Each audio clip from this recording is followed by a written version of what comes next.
Hello. Hey everyone. Welcome to a virtual BHAC. And collaboration with the Autry Museum and the Mixtape Museum. So we are here to have our after party. So welcome. Welcome to the after party. Bienvenidos, bienvenidos a Boyle Heights Arts Conservatory virtualmente. Aquí estamos haciendo la colaboración de Boyle Heights Arts Conservatory y el Autry Museum y Por Vida Media Youth Collective. So, And we've yet to introduce each other. yes. But I am Vane. I am a DJ, radio DJ here at KQBH for Bocha Punk's Power Hour. And next to me is... My name is Scarlett. I'm actually the youth coordinator here at the Boyle Heights Arts Conservatory. And well, yeah, I'm just here introducing the space, helping you guys get going for the night and enjoy this after party. Nomás queríamos darnos nuestros nombres. Vane, ella tiene un radio show que se llama Bocha Punks, está los miércoles, el 10 de la noche. 9 de la noche, perdón, se acaba a las 10. Y yo tengo un radio show los viernes, 7 en la noche, se llama The Velvet. Y pues ahorita yo no voy a jugar música, pero tenemos a alguien que sí lo va a hacer. Y su nombre es Michelle. Ella también conocida por Rainbow Serpentine, if I'm not wrong. Rainbow Serpent. Yeah. But she could take it away if she's ready. Go DJ. Go DJ. Go Say that, DJ. DJ. Hey, hey.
you to love. We're gonna burn.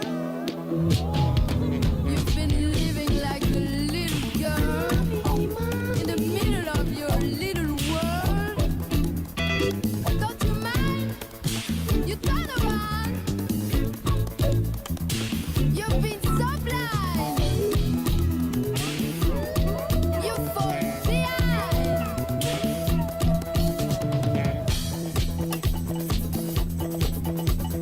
Fire. Fire.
Hello.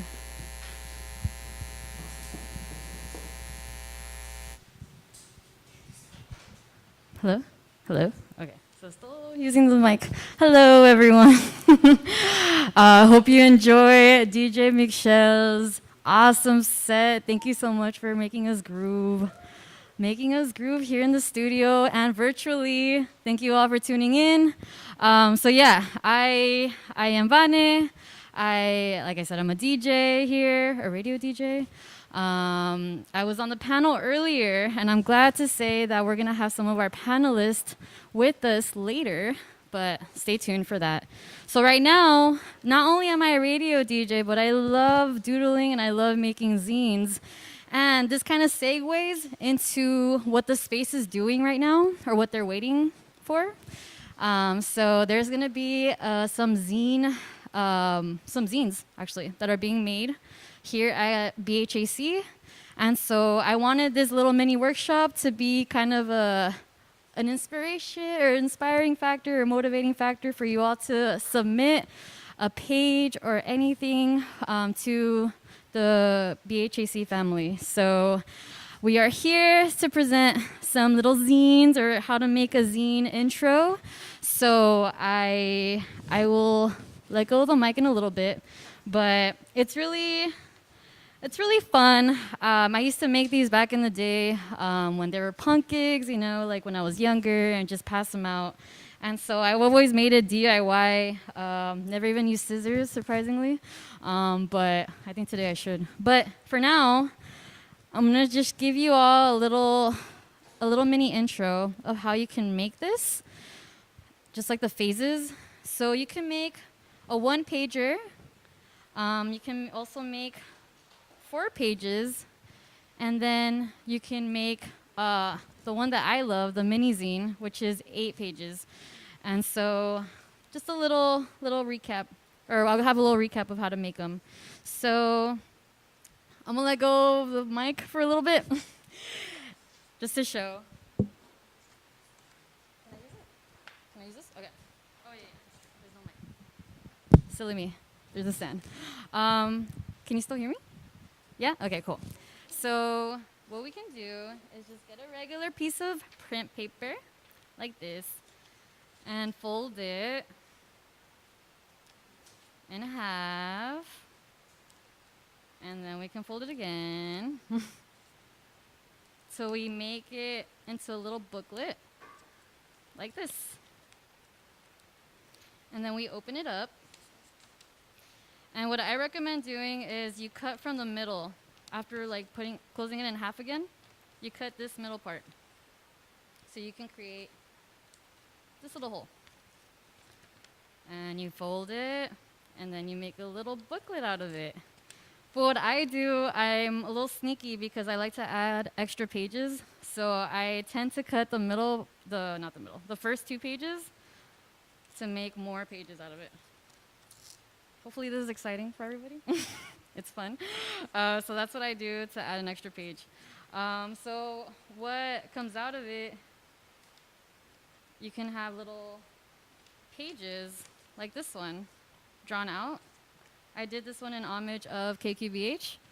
So this is my little 1-pager folded up into a little booklet. So yeah, so we have a few of these. I also made this one.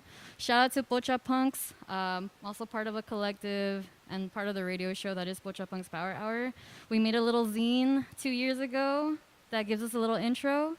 So yeah, so hopefully with that in mind, it'll inspire you all to like submit something. It doesn't have to be a booklet. It can just be a page. We recommend, or not recommend, we suggest, or like the stuff that we've, I guess, had submitted. Our drawings, playlists. We also look for cooking recipes, a little bit of everything to make these booklets accessible to the community. But yeah, so that is my little mini intro. But I also wanted to give more of an introduction, or more of a, I guess, expanding why this is being done. So just a little intro of the space that we're at. We are in Boyle Heights Arts Conservatory, which is the house of KQBH FM, 101.5 FM. And so as part of BHAC, there are different programs that are led here, a lot of art programs, a lot of media programs. And so we do a little bit of everything. So we've done zines, we've done radio shows, we've created radio content for radio. And so I definitely want to encourage you all to look more into what BHAC does. And with that being said, there's a really cool media collective here at KQBH that is called Por Vida Media, and just want to give them the major shout out early on because they are holding it down and doing amazing things here already before this week. So thank you all, and that is why it is super important to have this little mini zine workshop, because they are asking for submissions, and it's going to be due on May 1st, I believe. So what is being asked is community to send in their art, send in everything that you possibly can, because it will be nice to make it accessible to everybody else. So I'm hoping that the zine workshop helped in some way. I can go more into detail as to what I did for the Boyle Heights one, for the KQBH. I don't know if there could be like a Zoom option for this, but it's okay. Oh, I can come for it. Okay, I'm gonna step out.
yeah. So that was a little zine homage. But yeah, but we hope that we can receive some submissions. The date is coming up. We have 2 weeks. And the person to be contacting is Chloe. And wow, I still have a lot of time left. I'm going to start singing. But is it at all possible to get a little bit more feedback, or in terms of like what the zine submission is going to be or what we're looking for? If anybody wants to go on air, it's okay if you don't. Hi, this is DJ Michelle. Hi.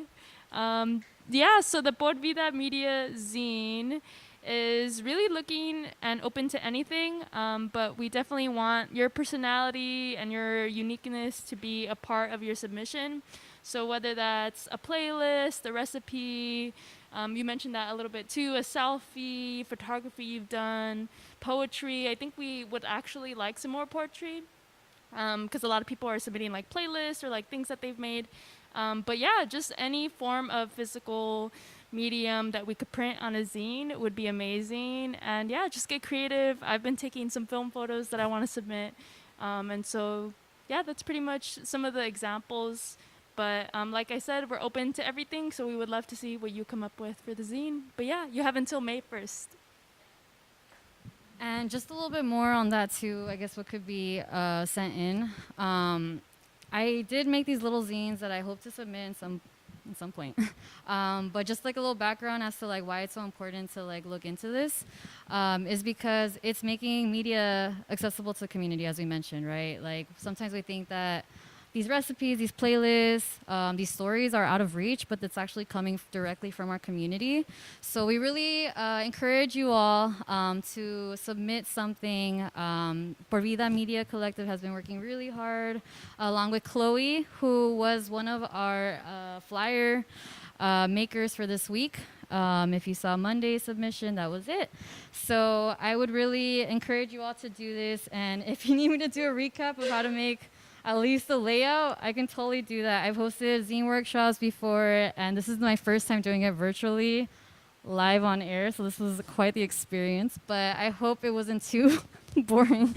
But yeah, so we definitely encourage you all to do that. And just like again to mention or give the shout out to Pocha Punks, we made a few zines. Not only have we done it now, but like I said, like we're punks from back in the day that would just do this, and I love DIY, and that's something that we totally encourage with HERSTORY Mixtape Memories.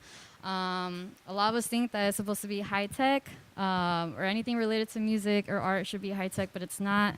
As we know, a lot of us already do this work, so we really encourage it, and it's up for all ages as well. So don't think that it's only related to like Por Vida youth or for youth. It can be younger, older generations to have that support and to be able to submit really cool things. But yeah.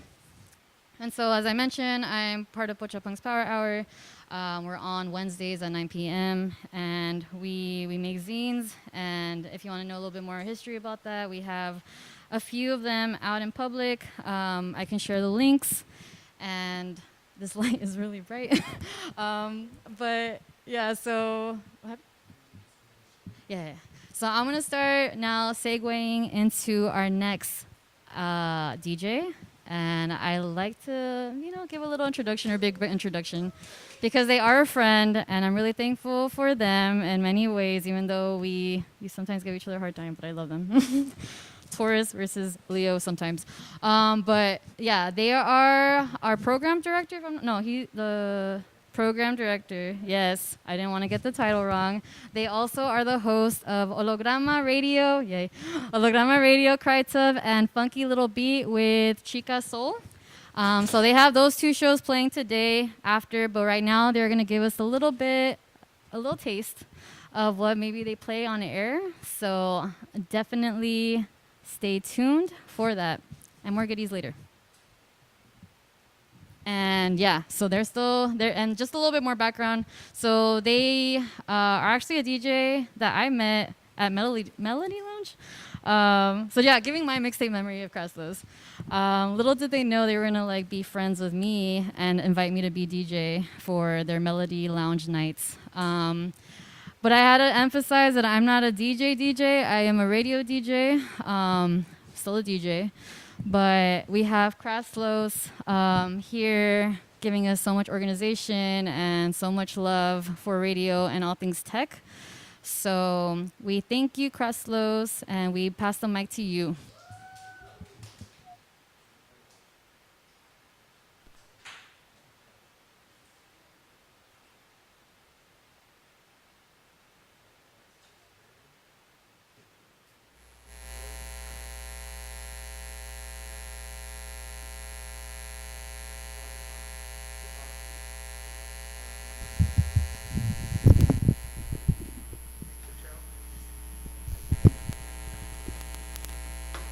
All right.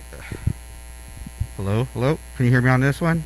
Awesome. Hi. I'm looking at myself on the TV. Hey, everybody. I'm Craslos. My name's Carlos.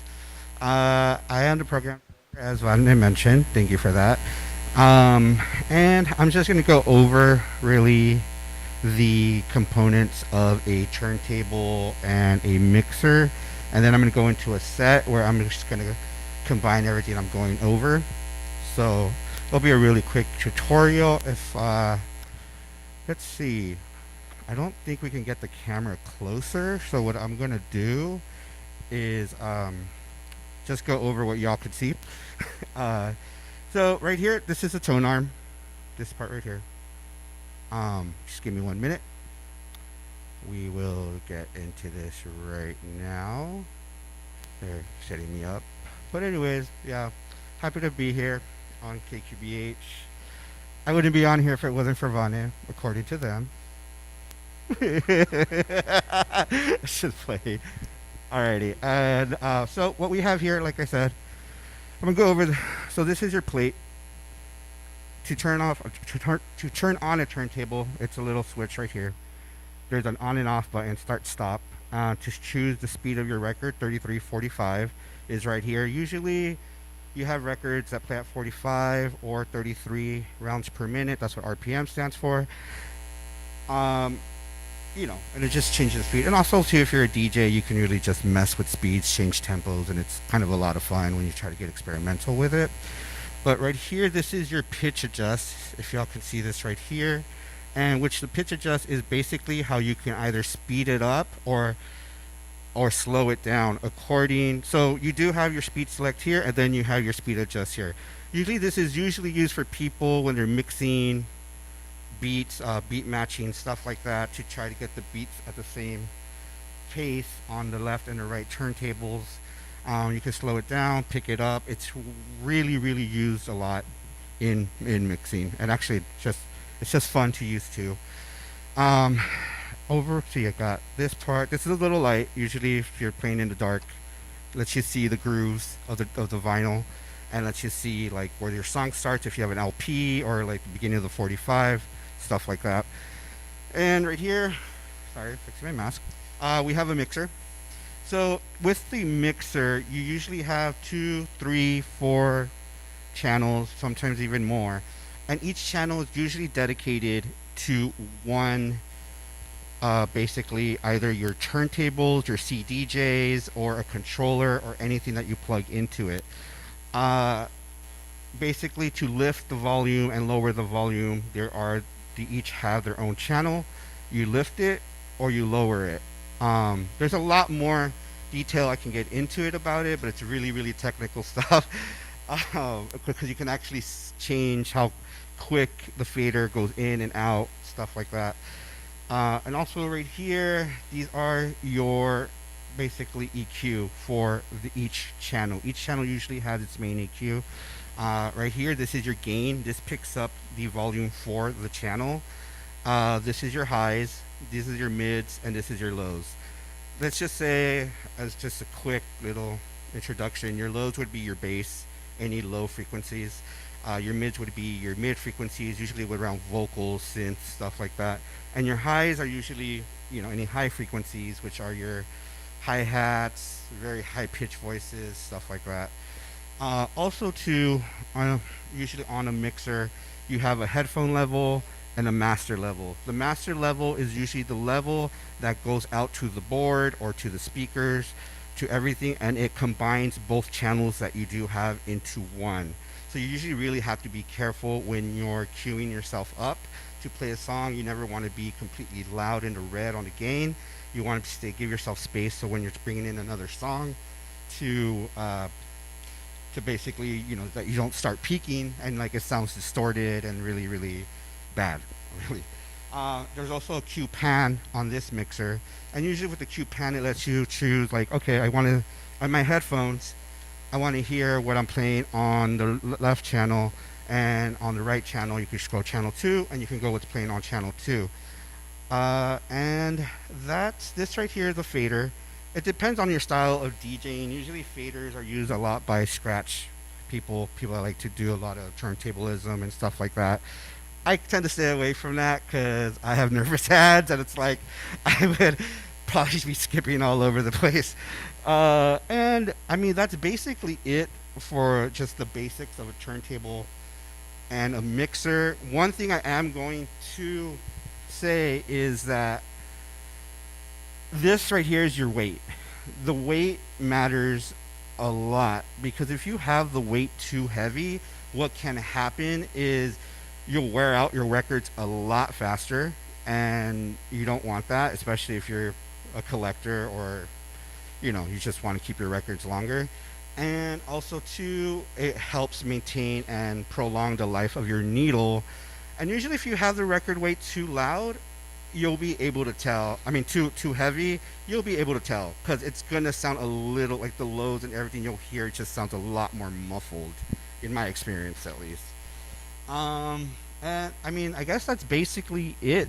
What I'm gonna do now is I'm gonna go into a little set, DJ set. I brought a bunch of mostly all femme women artists in synth pop, some disco, and maybe some psych. Maybe I brought a lot of stuff, so we'll see what I get into right now. So just give me a minute, and I'll get started with that. And yeah, so thanks everyone who tuned into this. Believe it or not, I am a very shy person, so thanks for dealing with all my stuttering. Okay.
कर ले आज की रात कुछ कर ले आज की रात कुछ कर ले आज की रात कुछ कर ले आज की रात कुछ कर ले आज की रात कुछ कर ले आज की रात कुछ कर ले आज की रात कुछ कर ले आज की रात कुछ कर ले आज की रात कुछ कर ले आज की रात कुछ कर ले आज की रात कुछ कर ले आज की रात कुछ कर ले आज की रात कुछ कर ले आज की रात कुछ कर ले आज की रात कुछ कर ले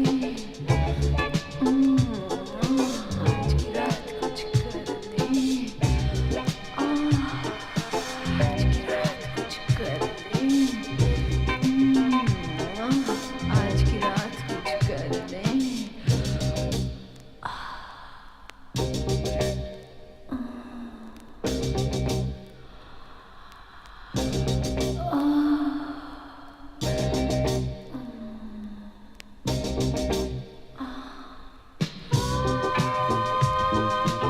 आज की रात कुछ कर ले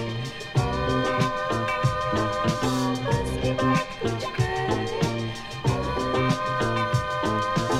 आज की रात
quiero que me beses, dame tu amor, mi amor es para ti.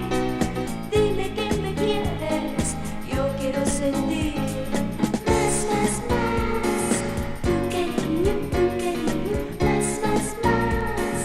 Tu cariño, más, más, más. Tu cariño,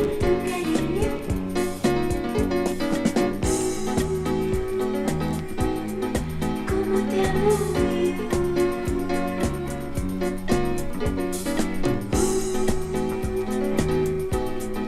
Como te amo yo.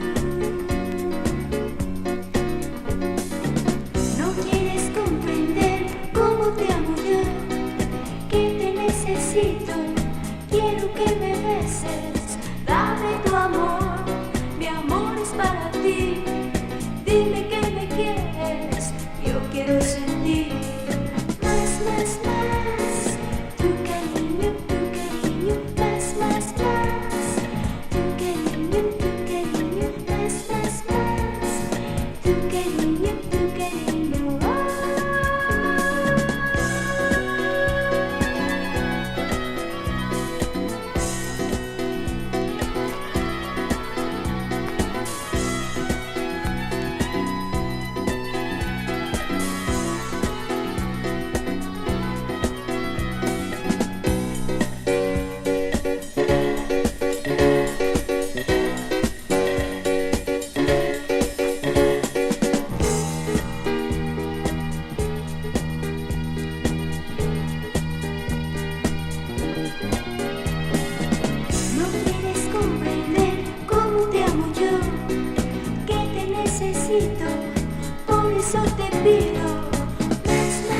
one's one.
to museums, um, museums are a little different. There's not, Autry Museum is probably one of the few museums right now that has a library and archive as part of them. Usually museums are about objects and generally speaking about objects and describing the physicality of an object and having that object be quintessential example of something, where archives is like, let's take it all in, let's bring all the voices in, let's be comprehensive.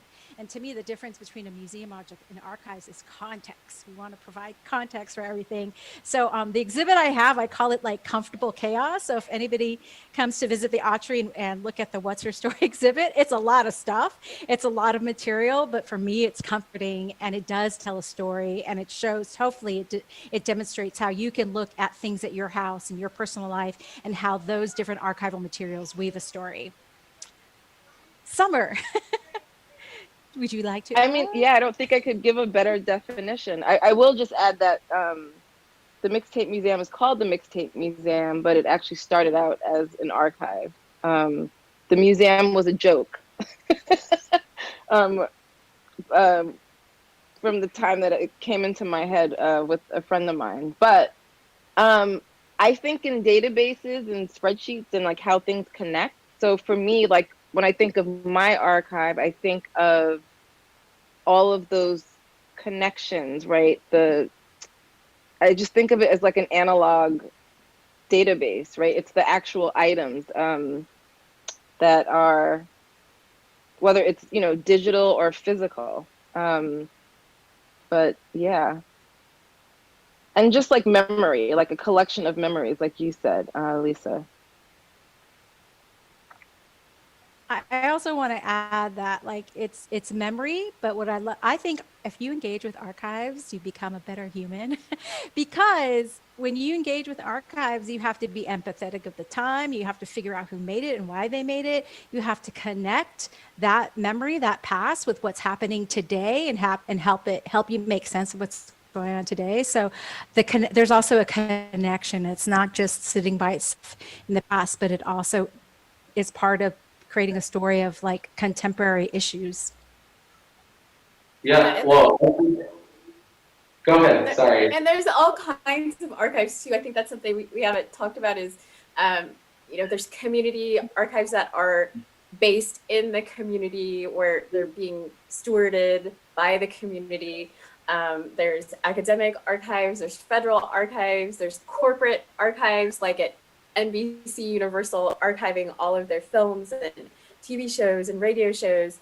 But, I think inherent in all of them is, always acquiring the materials, preserving them, and providing access to whoever their audience is, whether it's a closed corporate entity or the general public. And I think all of them are great and wonderful and should be celebrated. So I just wanted to point out that little point. Wow, yeah, that was definitely a question we were gonna ask, like about the different kinds, but ask about the role cultural archives have in Black, Indigenous, people of color communities. And so you mentioned the fact that it was archives, museums, kind of a way to like, make a little spin on what this work is really about and the seriousness of it. And so I'd like to know from Summer, what role does culture have in your own community? Well, I mean, for Black people, like a lot of our history sometimes gets whitewashed or just completely erased. And giving the resources and agency to people to learn how to archive their own history helps preserve legacies. And we have to take control of our legacies now, like while we're here. Like, I swear, something as simple, I was talking to my mom and she's like, I'm gonna write my own obituary, and I was like, yeah, girl, you do that. You know what I mean? Because like, tell your own story. I mentioned this earlier, how I was at my family's home in South Carolina, like going through old documents and images and like pictures and just stuff, and music, right? And learning, meeting, like reintroducing myself to people I know that have passed on, but also meeting people that I heard about and learning about people I didn't know about. And then like my mom and my daughter were there. So my mom gave context, but my mom was like, I don't know who that is, right? But there's other people in the family that might. So all of that to say that it's important to try to preserve as much as we can. And I do understand that in communities, there's times where we can't, right? Where we have to leave on the fly. We can't keep our stuff for whatever reason because we're constantly moving, but then that's where like the oral tradition comes in. Like, how do we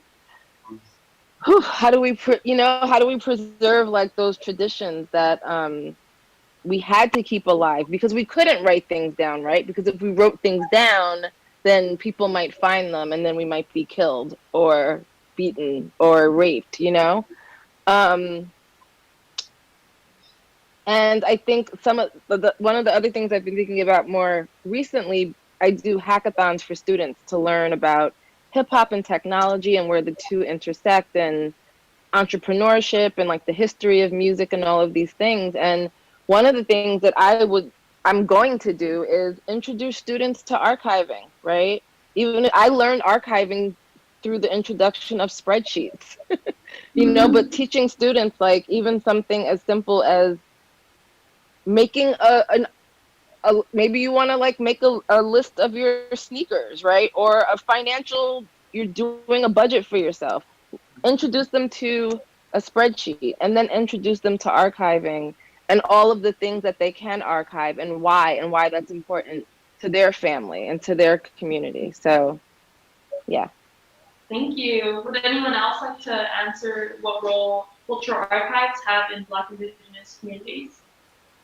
Yeah, I think it's really for a long time the documentation of certain communities were done by people outside of that community, and it's so important to have like the community from that community collect their archives, preserve their archives, and what it does, it also gives control of the narrative that's going to be written and talked about and read in generations to come. It puts that authority and that control within the community, which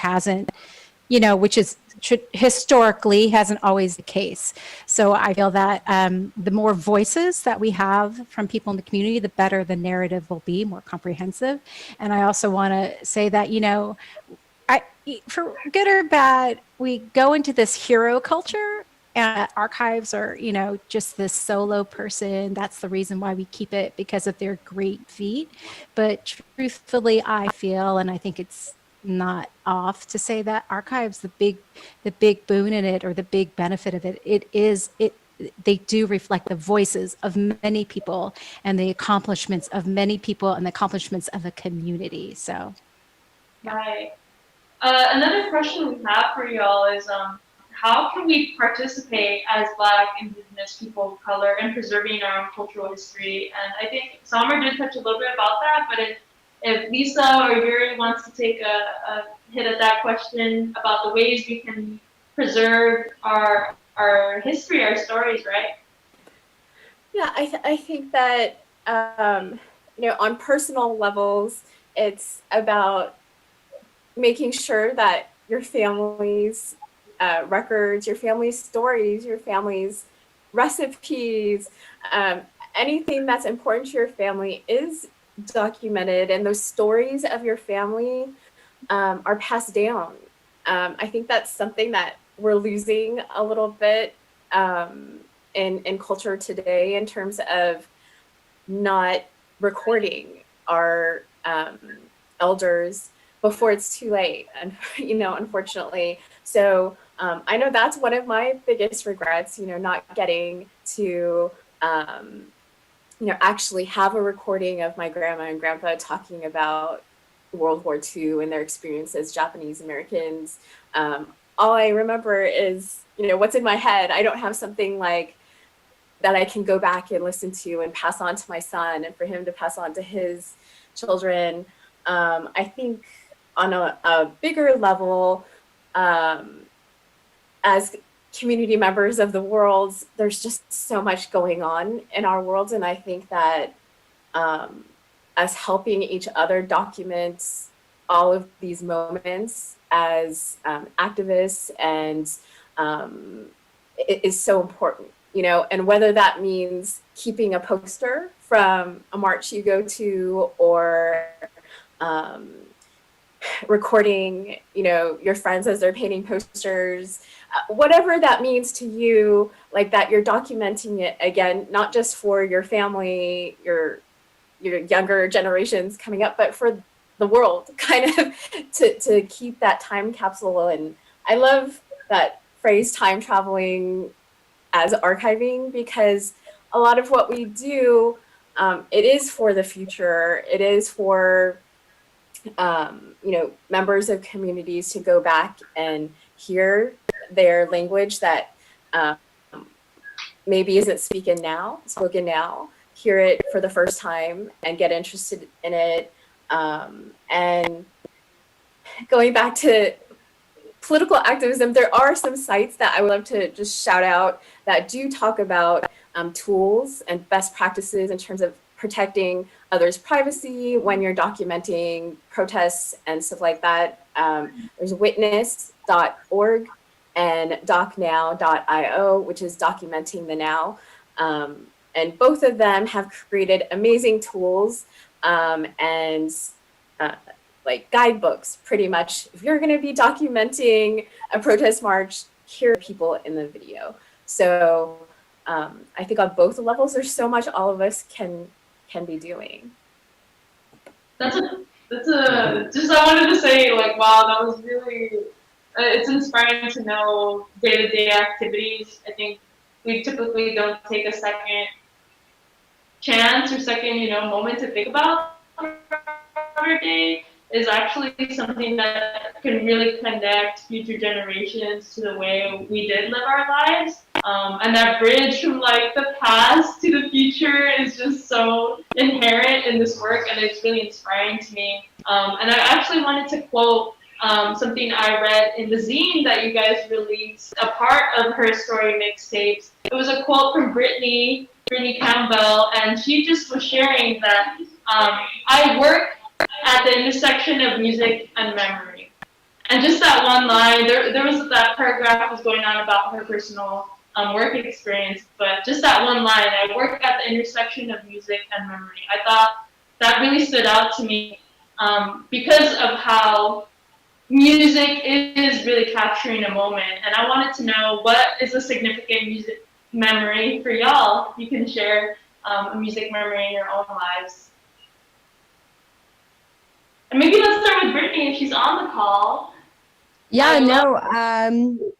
So my mom used to sing When You Say Nothing at All by Alison Krauss and Union Station to me as a baby, because I guess I was a screamer.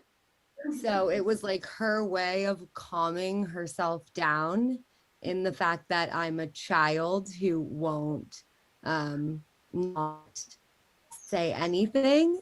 And the song is all about saying nothing. So I would say a music memory that I have not yet shared is Alison Krauss and Union Station, When You Say Nothing at All. Beautiful. I have a memory of my mother listening to vinyl.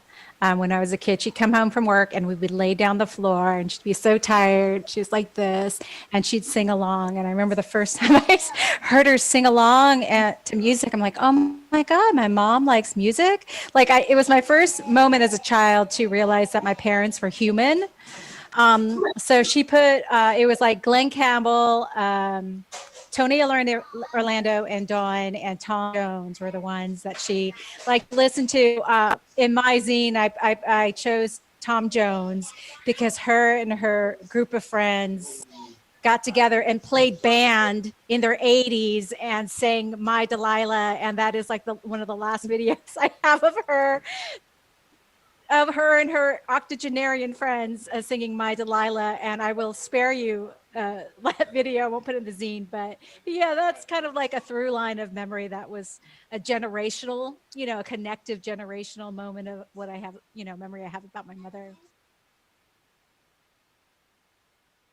That's so cool. Like to share as well? I mean, it's hard for me to pick out one, but music has always been in my house. The first memories I have are of music, are of my parents dancing in our living room all the time with their friends. They love dancing from the 70s, 80s, up to the 90s. They were always dancing. I was dancing from the time I could walk. I was taking ballet, tap, and jazz classes. I played piano and violin before I could read words. I was playing music, and it's eventually, what fueled me to become a music journalist. And um, I'm so lucky that my parents, really respected music as an art form. And um, I think the most special memory to me is probably my first toy was actually a play school record player. And I was just so amazed at how like the thick plastic disc with all these bumps on it, like how music could come off of it. I think it was like purple or blue and it had Twinkle Twinkle Little Star on it. And immediately I was like, Dad, take it apart, open it. And he's like, what? I just bought this. And he unscrewed the back and I got to see inside the music box like mechanism. And that is probably the most special memory to me in terms of my life now and being an archivist. And especially since my dad and I didn't get along like as I grew up and stuff. So like having that one connection of always music with him is something that I'll always cherish. That's beautiful. What about you, Summer? What's your? Oh my gosh. Like so hard. Well, Yuri, I was a ballet dancer too. Um so and actually my I don't know if it's my earliest memory of receiving a like music on cassette or a mixtape, but my ballet teacher, Miss Gargano, used to give us um our music, right? Because we had a piano player in the studio. Um, but to go home and practice, his name was Ron. Oh my gosh, his name was Ron. Oh my God. And she would record it while he was playing, right? And then we would go home with these tapes, right? Oh my gosh, that's crazy. But yeah, so that's a memory. And I have to just um, mention the one that I wrote that I mentioned in the zine was from my Sweet 16. My mom dedicated Olita Adams' Get Here, and every time I hear that song, I bust into tears. But what was really super special about it, outside of the message of the song, was the person who sung it. My mom had her early career was in the police department, and the woman that sang it was her colleague, who was like the first Black woman. I don't even know, something like it was a big deal. And I ran into her recently at Columbia at an event, and now she's like, I don't even know what her title is, but it's something like really really big now, like captain of something.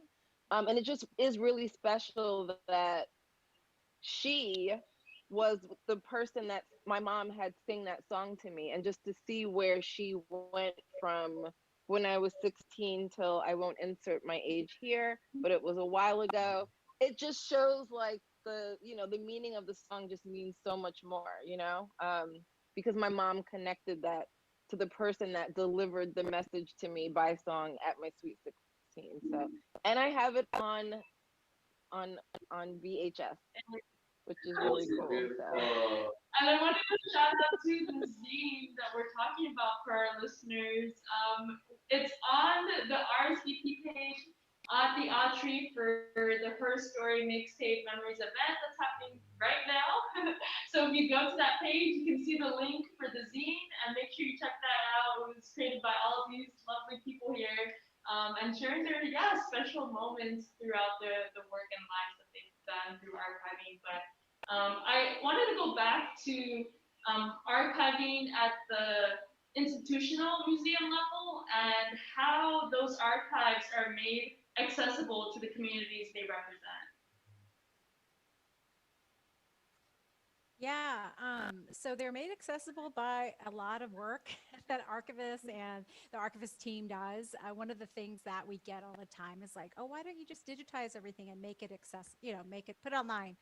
And I'm like, okay, you go to your house and you scan your folders and bills and you tell me about it because what Summer was talking about, that data, it's real data is kind of the key of it's that behind the scenes, grody, techie, whatever that makes the archives come to the fore, and make it accessible to the public in whatever way. So sometimes that's digitization, sometimes it's through those workshops I mentioned, sometimes it's through an exhibit, and sometimes it's through them coming in through our doors and like getting their hands on the archives. And for me, it's like what makes it available to the community, no matter how you slice it, is getting hands on the archives, to either digitize it and make it accessible online, hands on the archives to discover it anew and write about it and tell their friends, and hands on the archives to just like do all those technical stuff, should I say, the nitty gritty, get your hands kind of dirty kind of thing that organizes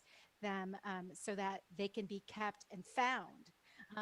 For those that have watched some of my programs, I say discoverable. A lot of people like to say, oh, I discovered this in an archive. I'm like, yeah, how much did you discover? Because there's a lot of work that made it happen for you to find it. And also in regards to like communities who are keeping their own archives, I think there's a lot of archivists in institutions like museums, libraries, archives, like UCLA and the Autry and BAM that want to work with the community and helping them out.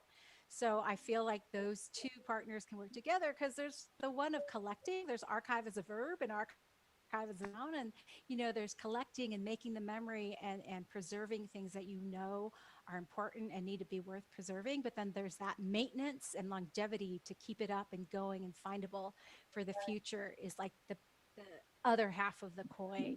I don't know if I answered your question, but I think I addressed some of the components that you asked. No, yeah, you totally did. Does anyone have any like personal experience of seeing an archive made accessible to the community that it was representing? Just like for Yeah, I do want to give a little shout out to the UCLA Chicano Studies Resources Center, because exactly like Lisa was saying, even though people hear UCLA, the CSRC, like the Ethnomusicology Archive, we're not part of the big library. We're affiliated units nestled within our own departments. So they're in Chicano Studies, we're in Ethnomusicology. We don't have the big budget like the library does. However, we also have the freedom to work directly with the communities that the recordings are originating from. For Javiera Flores, who is the archivist librarian at Chicano Studies, that means every day she's literally working hand in hand with the donors, with the community members who are represented in her collections. And for us too, in the Ethnomusicology Archive, since we're a public institution, we are open to the public. Anyone can come to the archive, listen to recordings, watch movies, look at photographs, whatever they want to do in the archive. When it comes to providing that second level of access in terms of digitizing and providing it online, there's issues with that in terms of copyright. And I won't get into all of that, but as much as we can, we do repatriate recordings, digital copies of recordings back to the communities in which they originated. But that takes a lot of money. So a lot of times we do that through grant funding, through partnerships, like a publisher named Adam Matthew Digital in the UK. We were able to digitize thousands of recordings, put them online. UCLA, anyone in the community can act in their login credentials, but then all of the communities that are involved in the recordings, they get access to it for free online. So I think that aside from repatriation, what Lisa was saying about getting input on the collections themselves, collaborating with communities as much as possible, that's something that we also practice in a lot of the projects that we do. Awesome, thank you. So we actually have one more question, but I want to let Summer answer this question also because you actually are the founder of the Mixtape Museum out in Brooklyn, you know, so like, yeah, you're doing the work for the people, right? Like, and I'm sure that you're making that accessible for the people. So like, how have you done this successfully? Because like, you know, you're really like doing the work out here. Yeah, I mean, it's been, well, you're collaborating with the community. Like the Mixtape Museum, you know, it's an archive first, and the museum part of it is like this project is a collaboration to show, you know, the work and the passion, you know, behind the Mixtape Museum and all of our work. With mixtapes, specifically with hip hop, there are challenges around copyright. Um, it's going to be a long journey, but you know, we want to be able to share all of the mixtapes that come in, whether it's personal or a DJ issued mixtape, which may have music on it, you know, that's not, you know,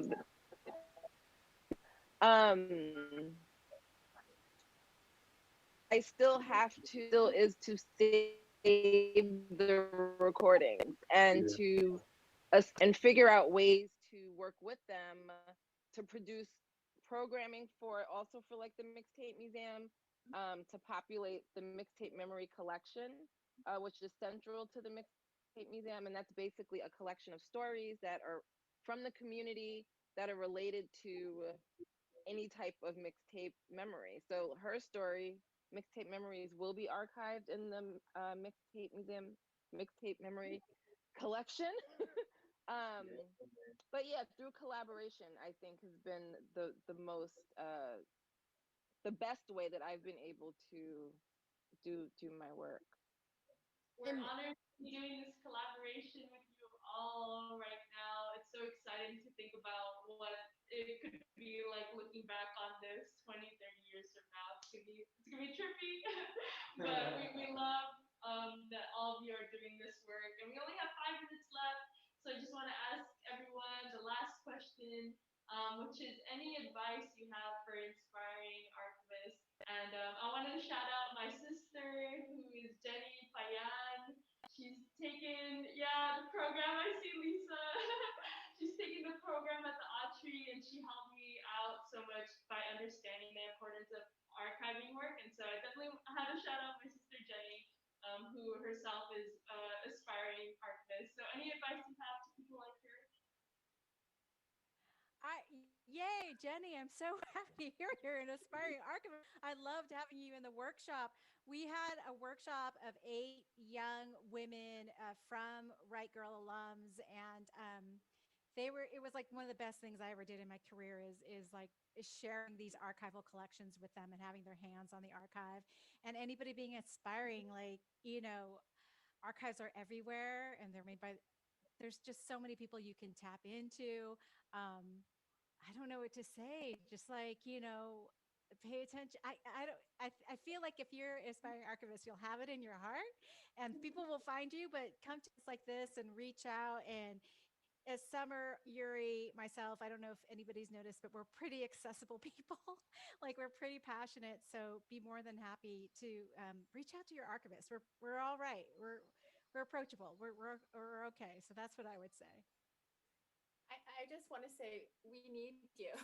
Like we need more voices, strong, passionate voices in the archiving community.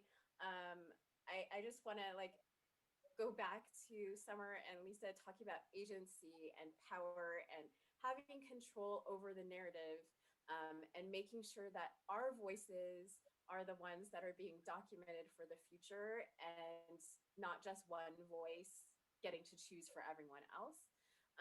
So as Lisa said, please like reach out to us.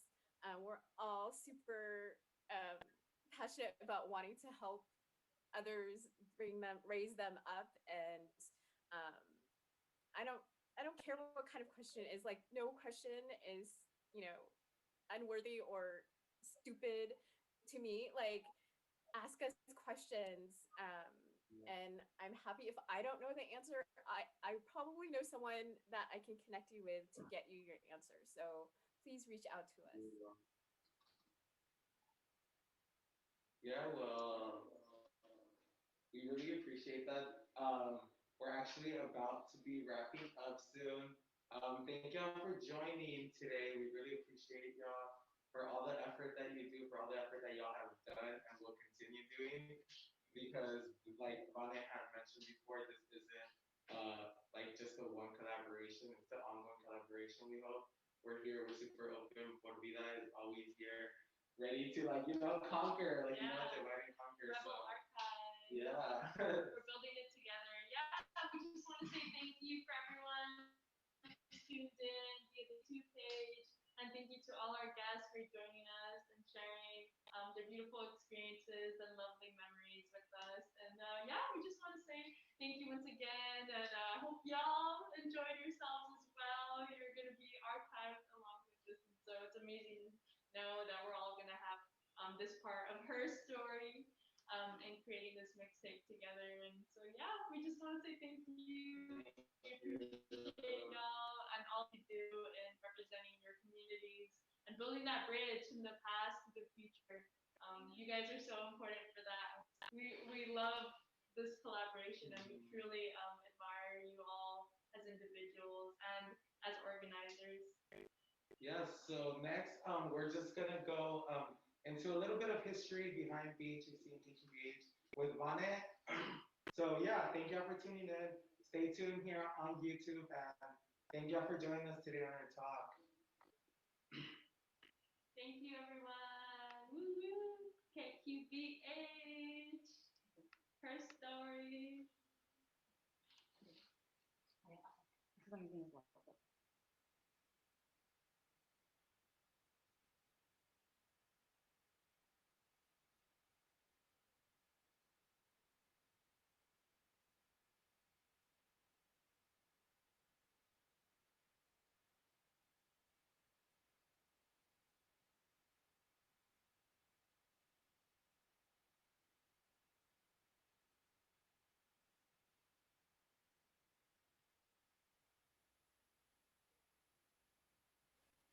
Mic check. Are we ready? Are we ready? How we doing? I hope y'all have been having a wonderful. Hope y'all have been having a wonderful afternoon. We genuinely appreciate if you guys have stayed and watched throughout most of the afternoon. Y para la gente que habla español, muchas gracias por estar aquí con nosotros virtualmente y nomás apoyándonos. Muchas gracias. Por ahorita, Vane va a hacer una presentación de la gente que ayudó en el programa. Van is actually going to be helping us and presenting a slideshow she came up with. And we'll be just highlighting some of the few faces that actually helped and just some memories that we have from like just with music and just why we're here and doing what we do. I don't know. I don't know how much background I can give y'all, but I just hope you guys are enjoying it genuinely. And well, yeah, just okay. I hope y'all were vibing earlier. I know I was. We're having a little dance party up in here. So it's been a while since we've been all in here together. And well, yeah, it's appreciated. Whenever you're ready, hand off. See? No, you don't got a mic.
ourselves. This is more of a, how did you call it, like a best of presentation, a best of recap of this week.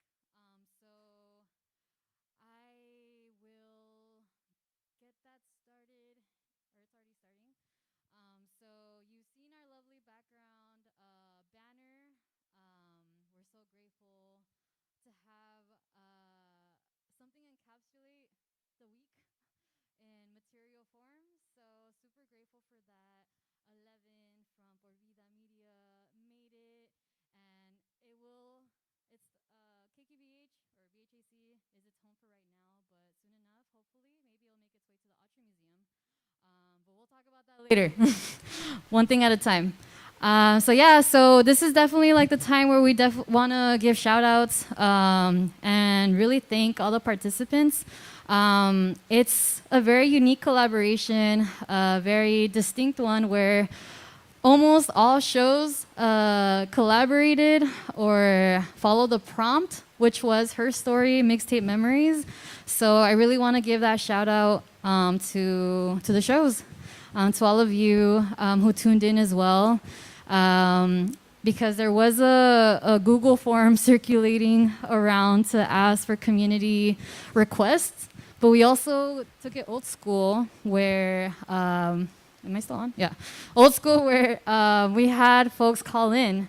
So I don't know if y'all remember, well, I think I'm gonna show my age, but like I used to call in a lot back in the day to have, to make my requests. I don't know if y'all remember K-Day too. I'm just giving a little too much background, but that's something that I would do. So I'm glad that we were able to bring it into KQBH. And so the thing is, we have so many different shows, so many different folks in the space, and it was a great way to highlight the way we see women, femme, audio archivists, mixtape makers, and DJs.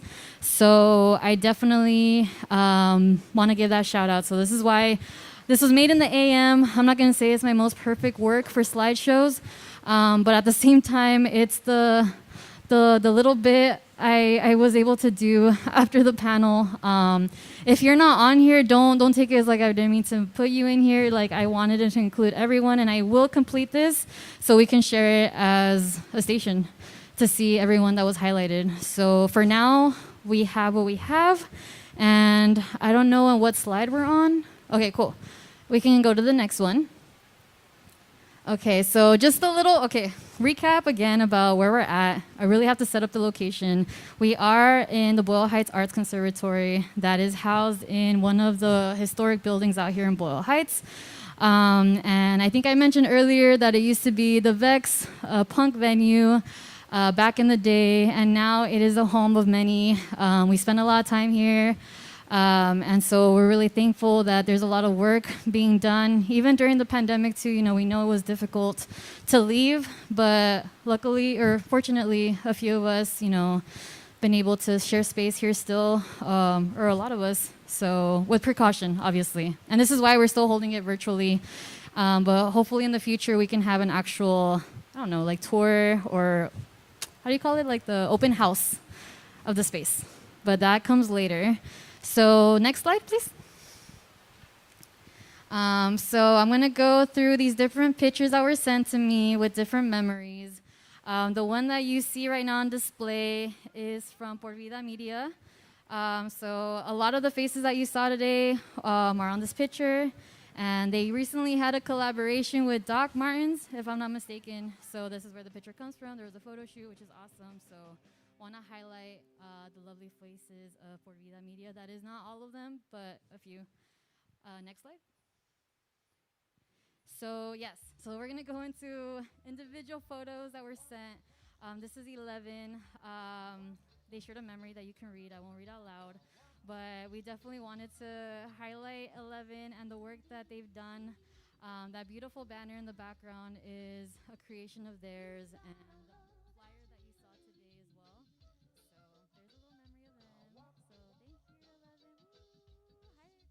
There's applause everywhere. Okay, next slide. This is Scarlett, the lovely host of tonight's festivities.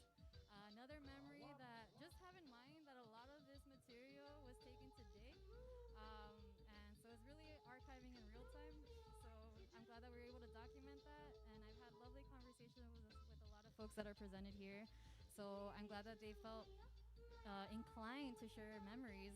Some very detailed, some that maybe are one sentences but say so much. So thank you for that. So that is Scarlett, who has a show on Fridays with Joey, who is in the space as well, the Velvet. So check that out on Fridays. Next.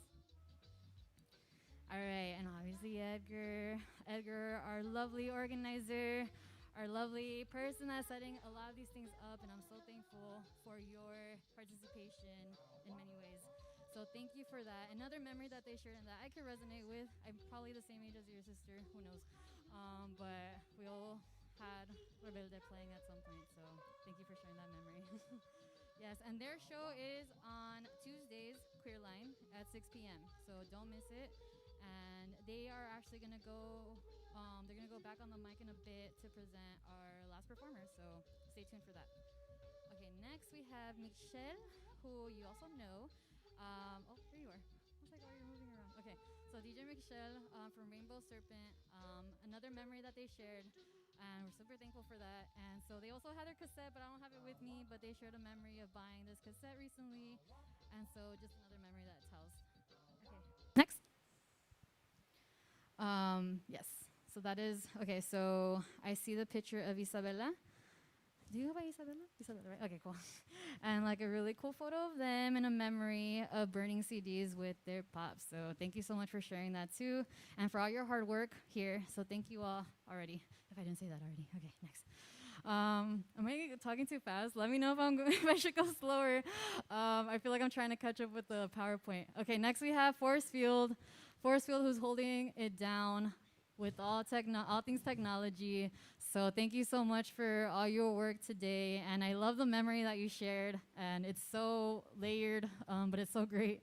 But thank you for that, Force Field. And their show is on Thursdays at 8 p.m., correct? Yes, okay, cool. All right, next we have Anais. Awesome, Anais, yay. Por Vida Media is here.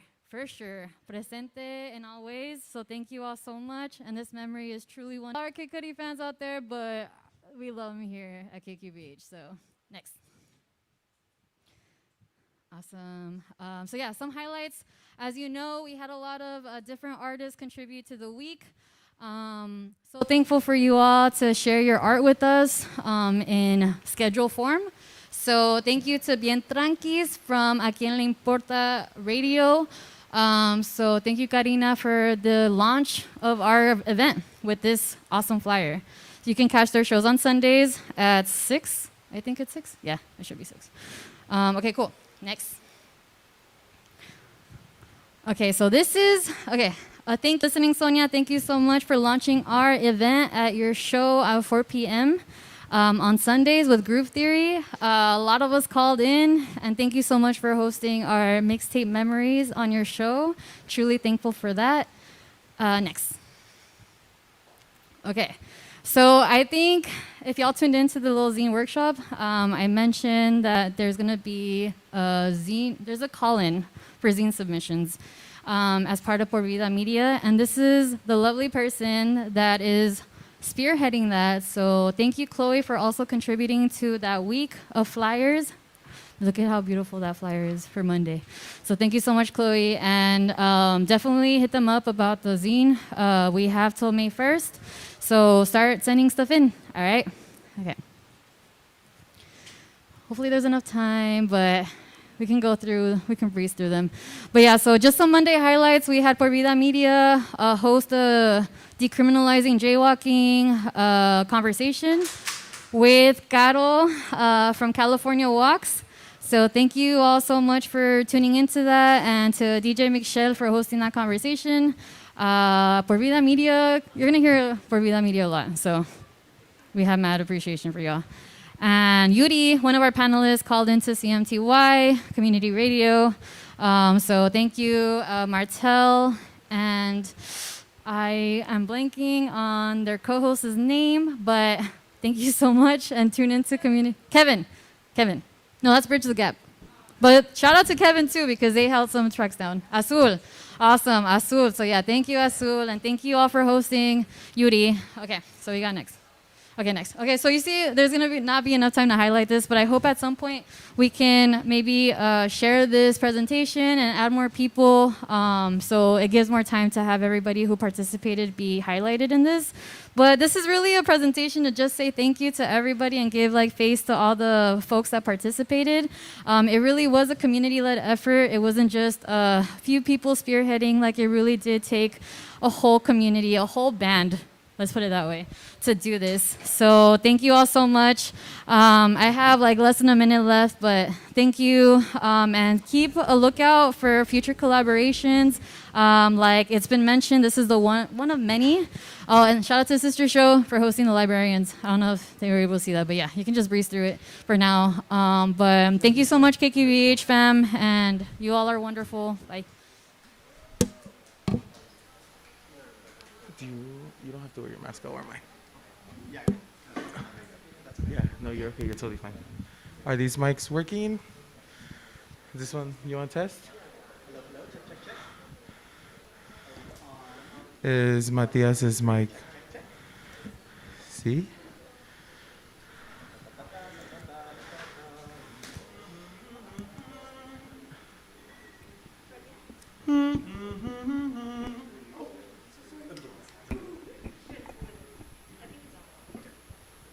Hello, hello. Perfecto. Okay, are we good? Yeah? Okay. Hi everybody. So we're here today. We're almost coming to an end of our live stream today. HERSTOry Mixtape Memories, presented by KQBH, the Autry, and this live stream Por Vida crew. Shout out to the Por Vida crew. Love you all. We really doing this, y'all. Pero I'm here joined by the beautiful, beautiful, beautiful Matias. Hola. Hola, amor. ¿Cómo estás? Oh, yo todo bien. How's Aquí, the cabrona doing today? Transformada. Yes. Okay, everybody. So, thank you for being here. I had you on my show this past Tuesday. It was wonderful. It was wonderful. I had a wonderful time. Yes, we talked about Mishati. So let's talk. First of all, let's talk a little bit about yourself. Introduce yourselves. Dinos poquito de quién es esta beautiful cabrona. Yes. Well, today I am Matias. I'm a musician. I play the guitar, but I love to play many instruments, and I produce, and I just play in a lot of bands around town. Entirely queer and trans bands. Bands that very much focus on building community, not just playing music, but taking the streets, protesting, uplifting trans voices, especially trans femmes of color. Yes. But today Matias has transformed into Carla Cabrona. Yes. Mita cabra, mita persona. Period. So tell us a little bit about Carla Cabrona, de dónde nació, de dónde viene. Yes, well, really, she was born. First of all, I love alliterations, right? When it's or like pa pa pa pa pa pa or something, right? And so this name just came to me, and I was also just thinking, this energy, the cabrona energy, is one that I very much associate with trans femmes, and I was thinking very much of one friend in particular, but many people come up when we think of cabronas, and it's because trans femmes, they're so powerful, and also we also just have to constantly fight for just having a basic position in this world, just to receive basic respect, and to remain safe. If we don't kind of put out that strength and that fuerza, for ourselves and for our community, and supporting our sisters and our siblings, then we won't survive. And so I've seen that cabrona energy so much in my siblings and my sisters, and so when Carla Cabrona came to mind, I was like, yes, she is that trans girl, she's that power, Power. I really love that, and I really love what you and your music stand for, and just your activism, how you involve it in every aspect of your life, And I don't think necessarily all the time, like you said, you like you don't necessarily choose it, but like you have to do it because of like the BS that this like society is, right? And like you have to like we give have these to, but cabronas also, I mean, I like what, so Layla, who's right over there and who's going to be playing with us tonight, she's part of the band. She's one of my dear, dear friends. And, you know, we were talking and she said, oh, like, you choose to live this way too, or we all choose to live this way. So like both, like, yes, we do like band together and like form community and, you know, build strength like that together because we have to, but also because like, damn, it feels better. Like we're the only ones who like understand each other the way that we do, and like the love and the relationships that we build are unlike any other. They're just another level. They're transcendent, you know? Yeah. So there's also that, right? Like I've played music with a lot of people, a lot of cis men, and it's been beautiful in many ways, but like honestly, there's always been that element that's just lacking, that there's just like this unnecessary tension going on, you know, this like egotism, you know, whatever. And you just never sense that playing with fellow trans folks. So, you know, it's both because we have to, but also because, damn, I want to. Like, I want to play in exclusively trans bands, you know? And I actually want to talk about a little bit about that, how you say you want to play in like exclusive trans bands. You also say you do like, you work with your music videos with exclusively like trans productions, right? Yes. And there's actually a term that Celestial came up with, que no me acuerdo, but yes, it was a great term. Celestial, who is the friend I was thinking of when I was thinking of La Cabrona. I actually asked her to be La Cabrona, and she was like, you know, maybe you do it. And then I was like, okay, like, wow, I could be that girl too. But yeah, Celestial, who's a beautiful like powerhouse in the community. She was the cinematographer, like director of photography for the video that we're actually coming out with. The Carla video comes out on Monday, so in 2 days, super excited. The video and the song drop on Monday. So Celestial, like, called it transcultural productions, was what she called it, and like that really stuck with me, and I've been just repeating it a lot, and I love it. It's just really true. Like what we're doing is we're creating like, you know, by and for trans people, transcultural productions, and it's not the first. These aren't, you know, my projects are not the only ones that have, not the first ones that we've been doing either. Like through Mishati, we made a music video for like kind of our most popular song, and that was also like entirely directed, starring, shot by, produced by trans folks, by the trans community. So just across the board, we're trying to, you know, bring this lifestyle of transcultural productions to everyone's vision, you know, to bring everyone's vision to life. I love that. Now that you talked a little bit about Michati, also like about your video and stuff, like let's talk about Michati and like why, like, cause like, you know, like y'all were supposed to be here together, unfortunately, like no pudo pasar. But fortunately, like we have all of you here today, you know, so.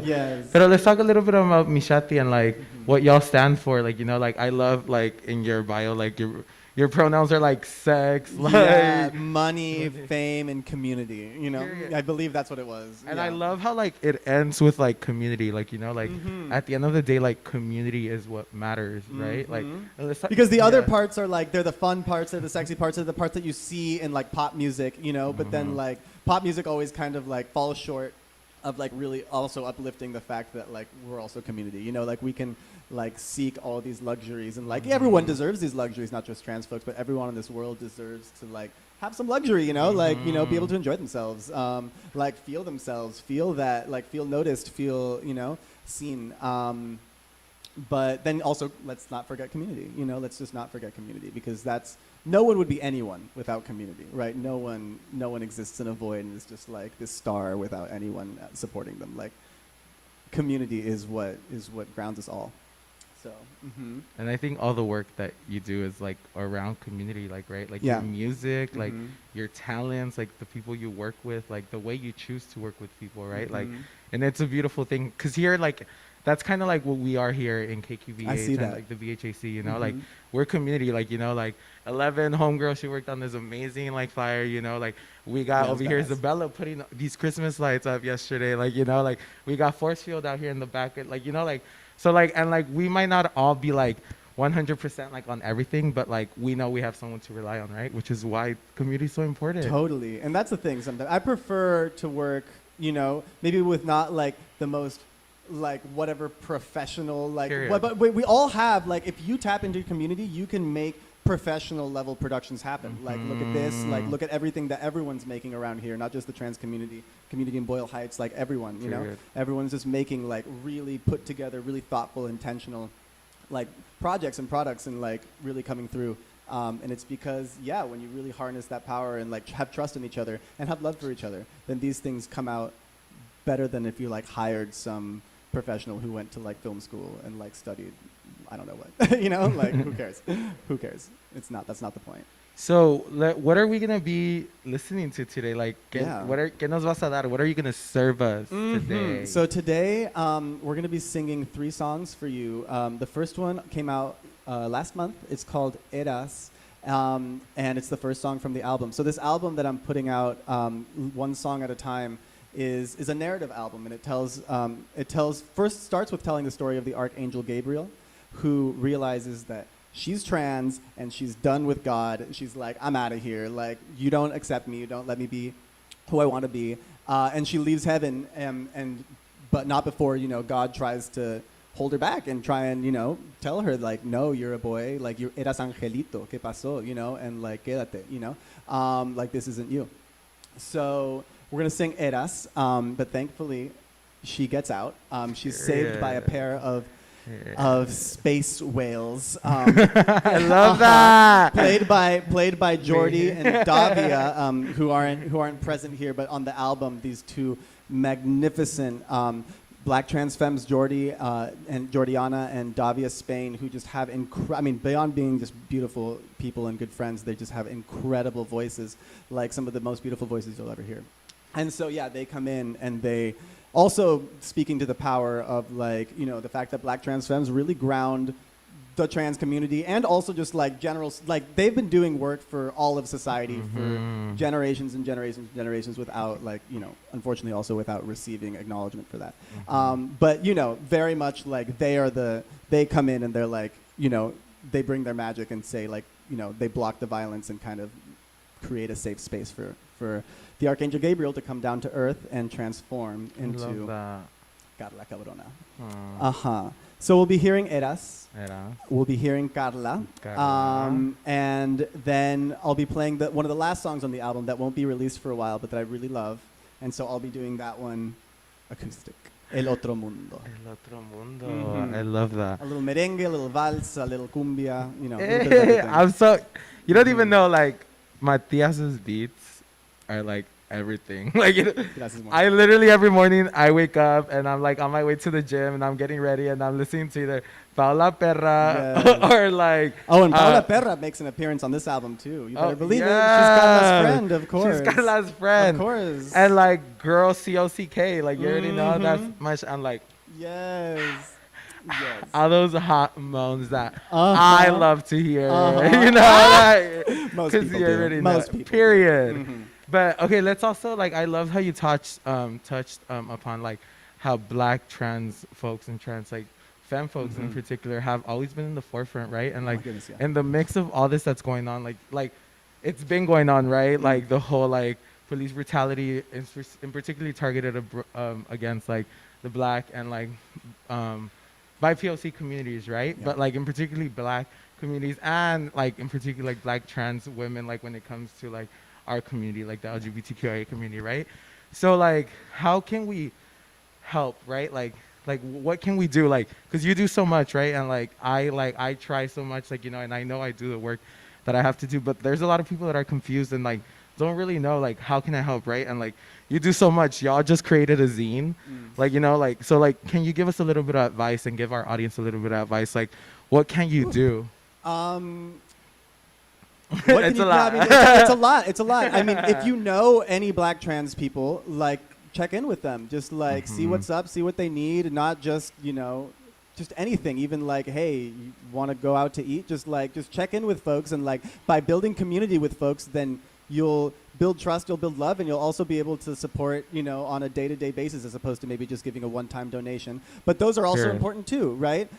Go out there, like actively search out folks who are out there asking, you're either doing work or asking for help. There's always folks like unfortunately there's always folks in need, and folks are open about that and post on social media and stuff and say, you know, like, oh, like I'm having trouble paying rent this month, or I'm having trouble this and that. And there's always GoFundMe's or things of the like out there that you can be donating to. So like you kind of have to be active in that, you know. You have to seek that out. You know, you can't just like be at home and be like, oh, I wish I helped. Like even at home though, you could be like actively on Instagram instead of like scrolling through. You could be like, okay, like let me go find people who are doing great work. But you definitely have to, you know, do it. You have to, yeah, you have to start. You have to start building community. You know, and just listening. Just people are always saying what they need. You don't even have to ask a lot of the times. People are like actively saying it like over and over and over. It's just that people don't listen, and so just listen. You know, just like listen when people speak. Period. And like like I mentioned your zine that you and Michelle worked on. Like that's a beautiful zine. Like that's another way you can just contribute by purchasing, right? Like that's very true. Yeah. So we made a zine, me and my other musical partner Michelle. We made a zine that represents 10 Black trans femmes in the community. And all proceeds from the zine go directly to the 10 of them. So if you buy a zine, you know, we distribute the proceeds evenly. We're about to we did a pre-order. We just got them all printed. They came back really beautifully, and so they're ready to go. So if you go onto the Mishati page, that's on Instagram at Mishati_moans, you can go order another zine.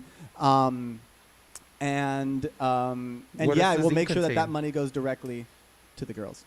¿Y de qué es the zine? Like, what is the zine? Yeah, what does it contain? Yeah, the zine contains 10 hand-painted images of the 10 femmes that we're uplifting, with asking them the question, what does a world where Black trans femmes can thrive look like to you? So the zine is called Dream Girls, right? And it's about, you know, uplifting the dreams of each of these 10 women and femmes, you know, because it's Black trans femme leadership that has gotten us this far, and it's Black trans femme leadership that will get us even further.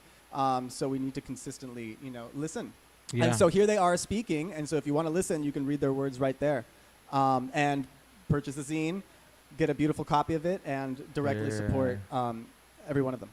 Yes. También, just like we're also creating a zine here, right? And like we've talked about zine making. We had a zine workshop, mini zine workshop earlier, right?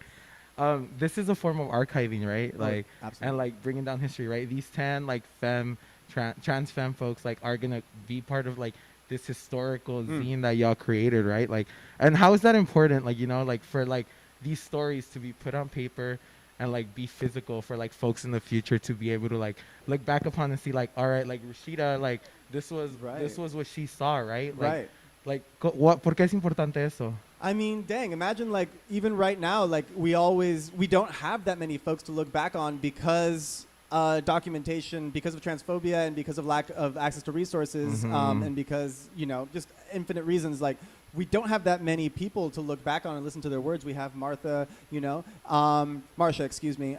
We have, you know, we have Sylvia, who wasn't Black, but she was also really powerful. We have folks, but like it's just like, clearly there were so many more people doing amazing work.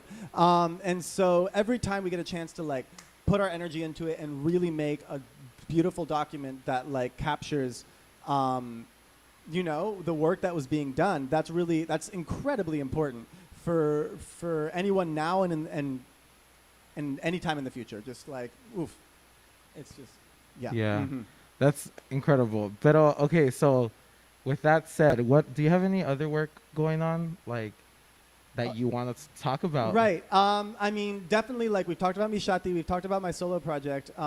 The other band that I'm very actively in is, well, I'm in 2 other bands. I play with Sancha, but I want to talk about also the band YGSLRHSTFUT, led by Chella Coleman. Also, Maya Lopolis is one of the lead singers, and they're also going to be joining me today as part of my band. So we're always collaborating on different projects, but this punk band is incredibly important. Chella Coleman is also in the zine.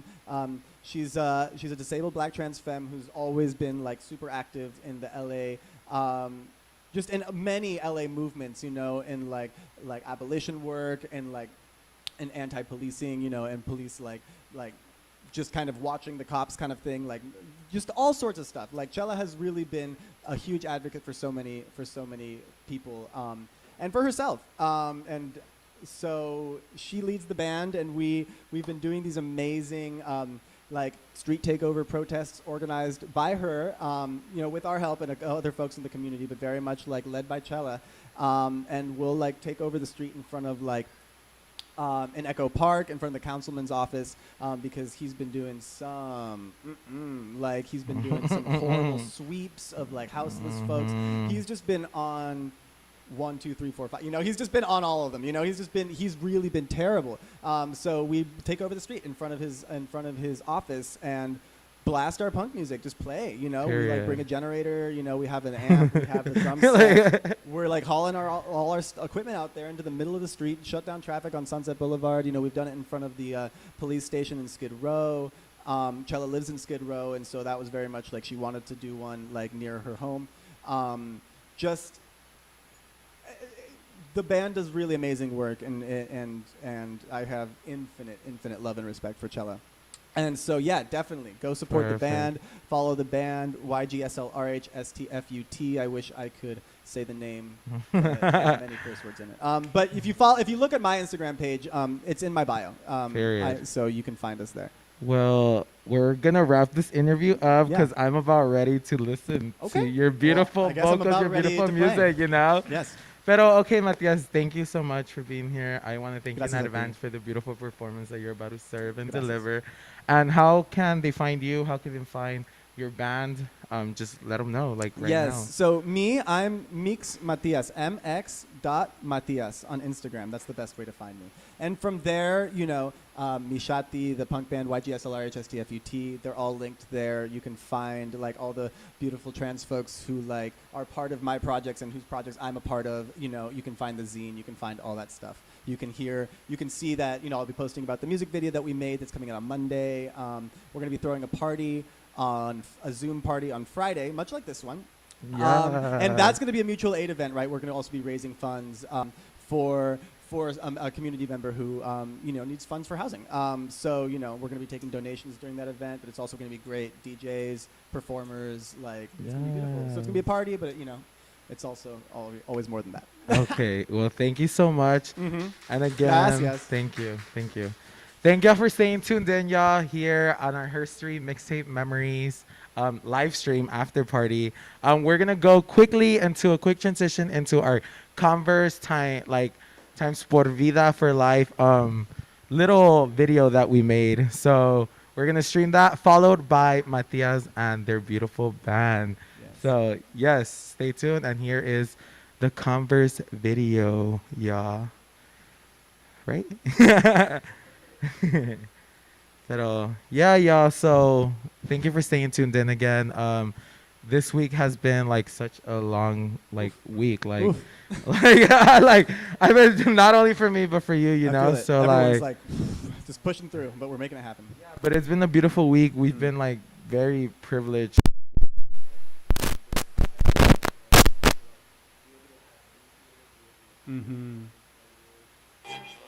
You're listening to KQBH, LP Los Angeles, California, community service of the Boyle Heights Arts Conservatory. This is For Vida Media Youth Collective. Okay, let's get set up.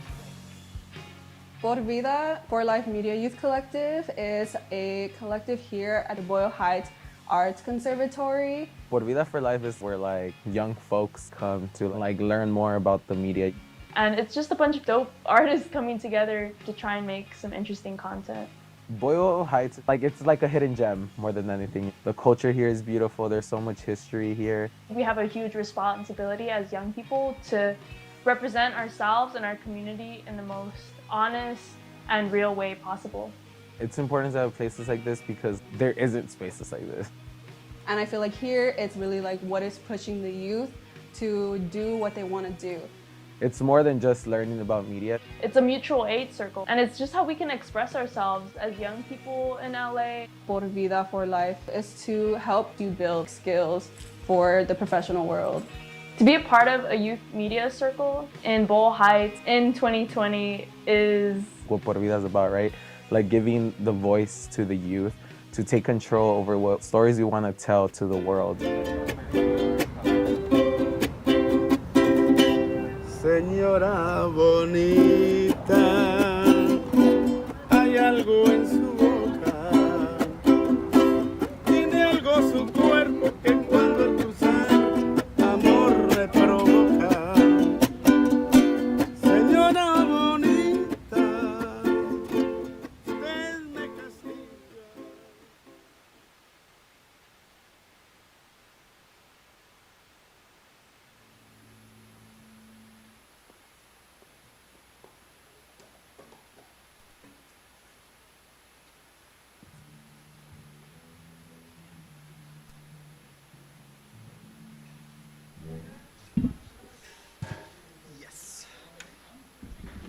let's put this girl up on the 12th fret. There you go.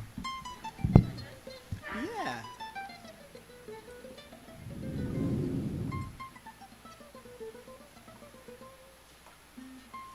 Are we all ready? Are we live? Are we on?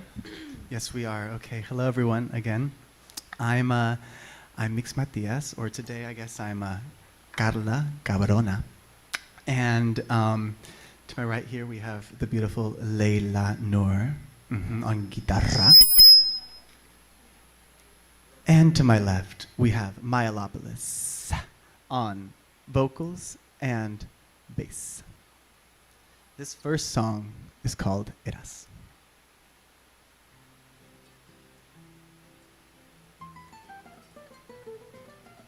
Eras, angelito, ¿qué pasó? ¿Qué pasó? Eras tan divino, ya ni sé lo que sos. Se vuelve mi hijo. ¿En qué lo has convertido? Basta con tu chiste cruel, mi amor.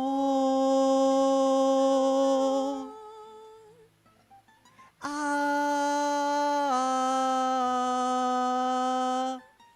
eras mi tesoro, corazón.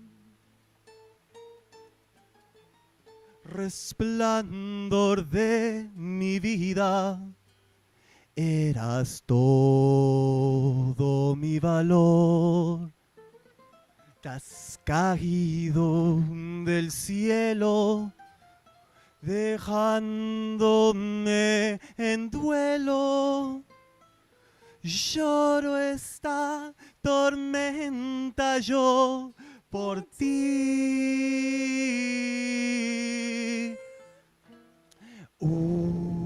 Ah, ah,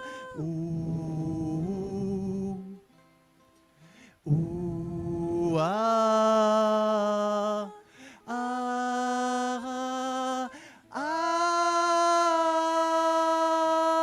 ah, ah.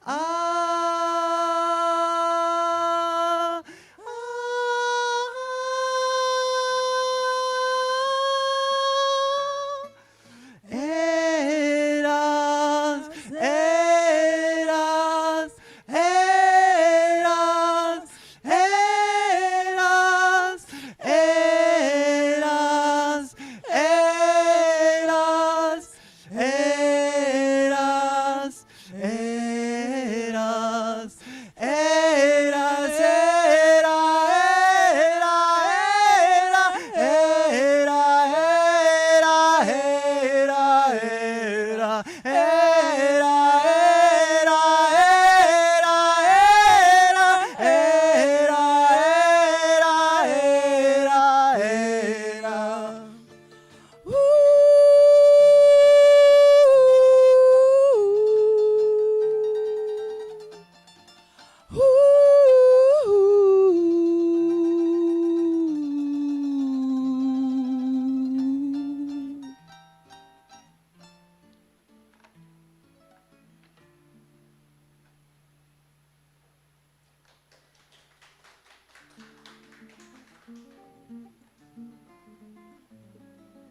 esa chica que viene a la fiesta pa' bailar si es bien diestra. Ella dice que machos apestan, si se acercan se pone siniestra. ¿Cómo me dicen?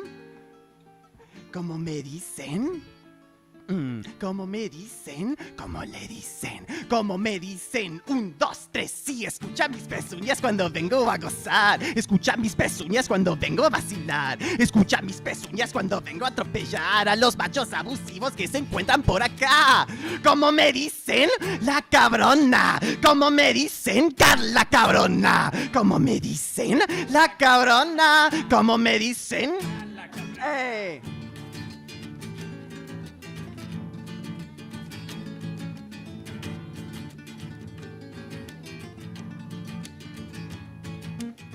Mitad cabra, mitad persona, así dicen que es la cabrona. Con los machos no razona, les da una patada con su pata fuertachona. Hey cabrona, hey cabrona, hey cabrona Carla, cabrona. Hey cabrona, hey cabrona, hey cabrona Carla, cabrona. Hey cabrona, hey cabrona, hey cabrona Carla, cabrona.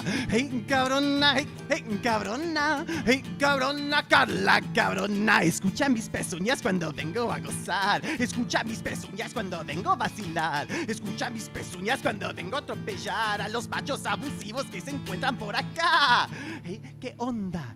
Me llamo Carla, descendiente de la cabra. Te enamorarás de mí como habrá cadabra, pues ya verás que mi magia no falla. Y los machos no aguanto, se acercan a mí con miradas de chancho. Me agarran la mano sin preguntar y les digo, bueno, pero yo voy a mandar. Les doy un paso pa' aquí, un paso pa' allá, un paso pa' adentro y un paso pa' atrás. Les doy la vuelta, ay, la vuelta, la vuelta, la vuelta. Y les doy la vuelta, la vuelta, la vuelta, la vuelta, la vuelta, hasta que se ponen a vomitar.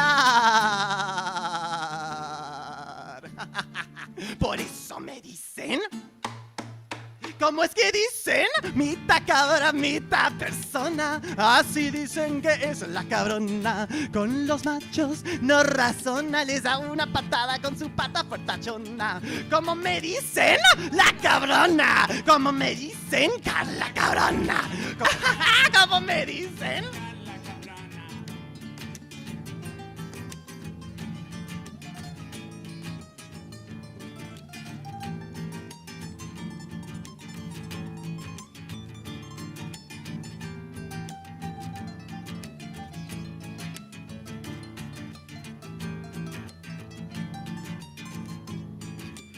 ¿Cómo me dicen? ¿Cómo me dicen? ¡Ay! ¿Cómo me dicen? ¿Cómo me dicen? ¡No! Gracias. Muchísimas gracias. Thank you to the band. Thank you, thank you. I'm going to play one more song solita, solita. A ver, te cambio guitarras. Yes, that was my requinto, so I need my guitarra for this one. Esta última canción que les voy a tocar, this last song, is called El Otro Mundo. It's one of the last songs that will be released from this album, but I really, I think it's important to be playing it now anyway. We were talking about dream girls, asking, femmes, what a world where they can thrive looks like to them. And this song, El Otro Mundo, is about opening a portal to that other world. A portal where trans people, non-binary people, trans femmes can thrive, not like unfortunately, in this violent world we live in. But we are creating that world every day together, right? That world is here. It's still on this earth. It's just a different society than the one we live in. But we're building it. This is El Otro Mundo.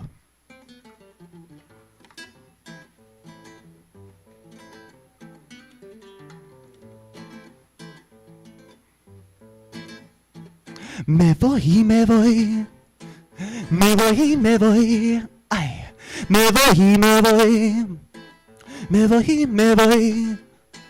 Me voy al otro mundo con tu amor, me voy al otro mundo con tu amor, me voy al otro mundo con tu amor, me voy al otro mundo con tu amor.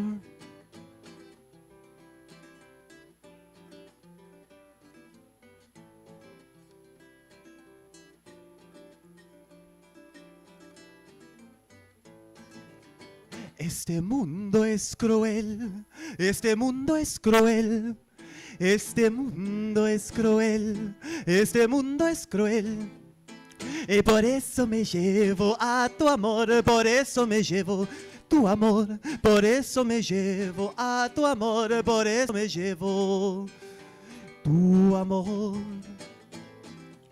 Me voy al otro mundo con tu amor, allá podrás crecer y florecer, no como acá en este mundo de concreto, este mundo de binarios y capitalismo. Este mundo de policía. Allá es bello, allá es bella, allá es bello, allá es bella, allá es bello, allá es bella, allá es belle, allá es bellex, ese mundo que mereces, ese mundo que mereces, ese mundo que mereces, ese mundo que mereces. Ven, baila conmigo, baila hacia el otro mundo. Un mundo de libertad matriarcal, un mundo de puro amor.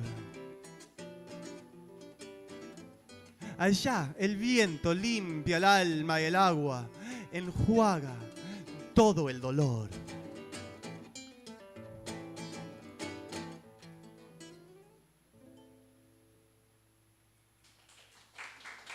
Gracias. Y con los amores me despido. ¡Mua! Muchísimas gracias por tenerme aquí. Thank you for having me on the show. This has been absolutely beautiful. What an honor to be in this space, you know, to build this together. Y nada, pues, os sigo en el otro mundo. ¡Mua! ¡Mua! Adiós.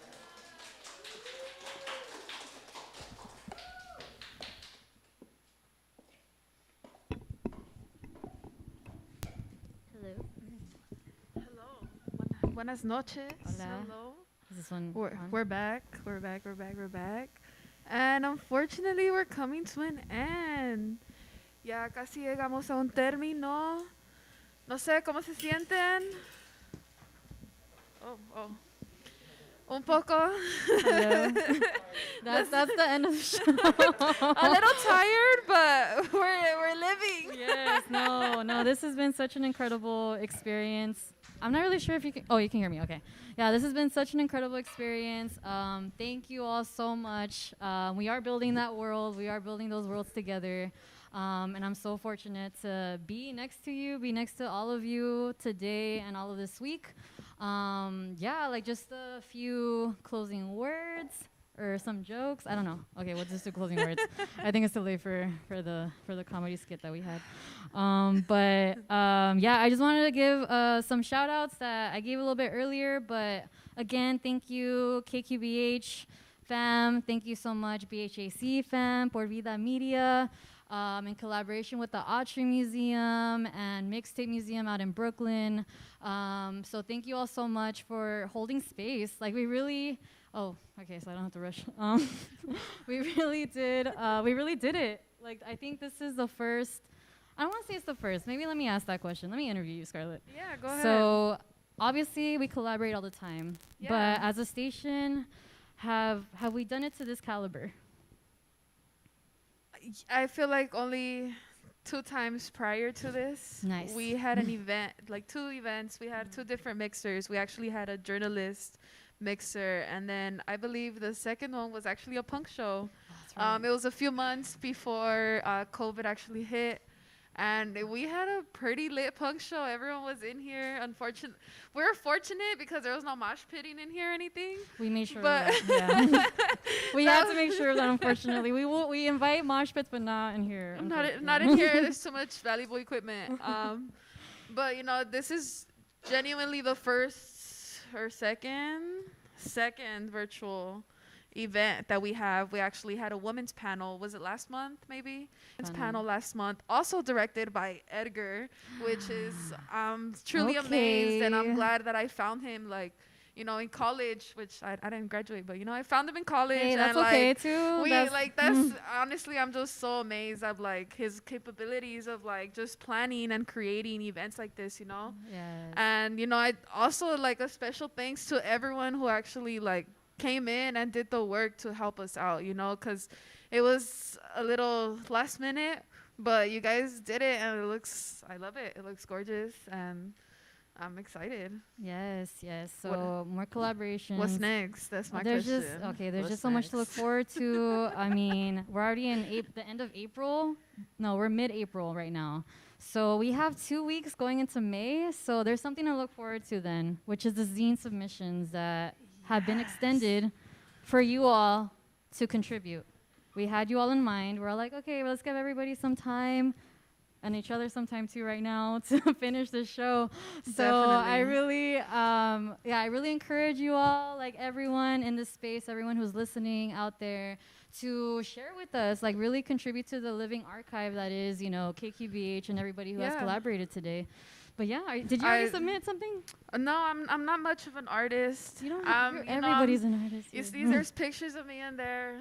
I'll be fine. But that's the art. That's the art, But honestly, I'm just gonna use this time as some free promo.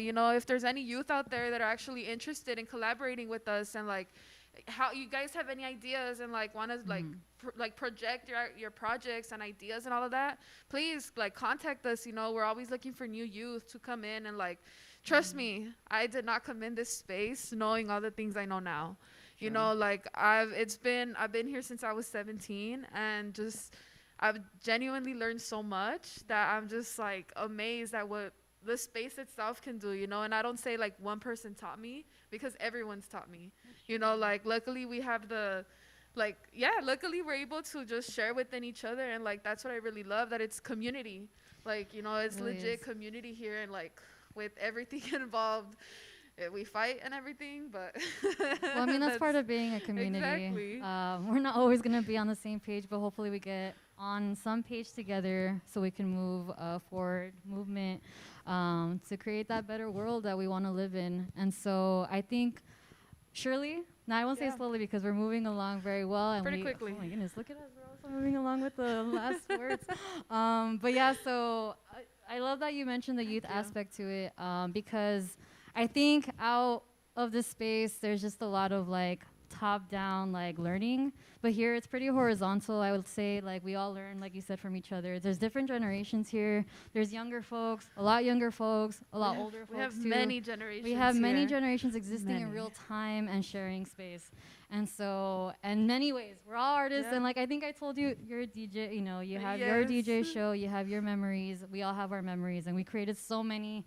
And today being one of them is going to be a great one. Or it already is a great one. This is lifetime right Did here. Did I say that right? Yeah. This is literally, it brings back to our youth collective name, Por Vida for Life. Exactly. This is something that we're creating, and it's gonna stick with us forever. We're gonna grow old one day and just be damn, we really had a youth group, and we were making videos and collaborating with Converse right now. So it's dope. Just getting those kinds of opportunities, it's amazing. Yeah, and everybody else that also is part of the space like Kraslos and everybody else that's also still living here and existing in this space. I legit want I want everyone in this room to come into frame. Yes, please. Because it wasn't just us, the hosts, please. that made it possible. It was literally everyone. We wouldn't have made it possible without the help of each and every individual in this room. Yes. And even the individuals that are not here. Yes. Edgar, please. Get your cute. It's okay. Es agua, no pasa nada. Is it even? Yes. Please just thank you guys. Yeah, thank you all Please, so much. thank you. And thank there's you. also another person that we're Es missing agua, too. no pasa. Taking the picture, but hopefully they can run in here too. Okay, they want to run in here. Okay, it's fine. Joey, thank you. That's okay. Yes. Okay, so everyone. So this is how Scarlett mentioned, this isn't everyone, but this is a lot of us. So thank you all so much, every single person here, every single person that is out there, every single person that makes this space what it is, really. And so we hold it down, y'all. And this has been awesome. And what is it? More future collaborations? Yeah. Collab doesn't only exist in one day. This is hopefully one of many more of this kind. So if anybody wants to give a shout out. Any shout outs to your mothers, to your fathers? Well, I just want to thank everyone in this room. We've all collaborated so well. I think it hasn't been easy. Nothing is easy, especially big productions like this, But we did it. We're at the end of our live stream, everyone. Yeah. There's all this preparation that went into it, it was all worth it. It all came down to this moment in time where we're at the end of our live We're stream. But literally a thank minute. you all. I love you all. Thank you, the BHAC. Thank you, you. KQBH. Thank you, the Autry. Everyone that was involved in this project. Thank you, Matias. Thank you, the band. Like, seriously, amazing. But all right, y'all. Thank y'all. Bye. We're Stay here. tuned for more. and- There are shows still playing too, so